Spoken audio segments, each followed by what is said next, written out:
ಕೃಷ್ಣ, ಏನಯ್ಯ ಇವತ್ತು ಬೇಗ ಬಂದ್ಬಿಟ್ಟಿದ್ಯಾ? ಕೃಷ್ಣ, ಇವತ್ ನೀನು ಹಾಲಲ್ಲೇ ಮಲ್ಕೋತೀಯಾ? ಯಾಕೆ? ಪೆಟ್ರೋಮ್ಯಾಕ್ಸ್ ತಂದಿದ್ದೀನಿ ಕಣೋ, ಅದಕ್ಕೆ. ಪೆಟ್ರೋಮ್ಯಾಕ್ಸ್ ಯಾಕೋ ತಂದೆ? ಕರೆಂಟ್ ಇದೆಯಲ್ಲೋ? ಓ, ನಂದಾ ದೀಪದ ಆಗಿರೋ ಹೆಂಡತಿ ಮನೇಲಿ ಇಲ್ದೆ ಹೋದ್ರೆ ಮನೆ ಕತ್ಲಾಗಿರುತ್ತೆ ಕಣೋ, ಅದಕ್ಕೆ ಪೆಟ್ರೋಮ್ಯಾಕ್ಸ್ ಬೆಳಕು ಬೇಕು. ಇದೇ ಗುರು ಪೆಟ್ರೋಮ್ಯಾಕ್ಸ್. ಹೇಗಿದೆ? ಏನೋ ಇದು, ಹೆಂಡತಿ ಊರಲ್ಲಿ ಇಲ್ದಿದಾಗ ಈ ರೀತಿ ಮಾಡೋದಾ?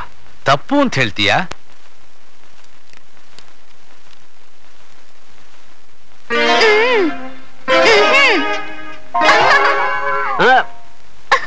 ಅವರೊಬ್ರೆ. ಅಯ್ಯೋ ಪೆದ್ದು. ಥ್ಯಾಂಕ್ ಯು ಗುರು, thank you. Come on dear. ಇಂಥ ಅಭ್ಯಾಸ ಅಂದ್ರೆ ನನ್ನ ಎದೆ ಗುಂಡಿಗೆ ಸಿಡಿದು ಹೋಗುತ್ತೆ, ಭಯ ಕಿತ್ಕೊಂಡು ತಿನ್ನುತ್ತೆ. ವಿಷಯ ಹೊರಗೆ ಗೊತ್ತಾದ್ರೆ ಮಾನ 3 ಕಾಸಿಗೆ ಹರಾಜಾಗತ್ತೆ.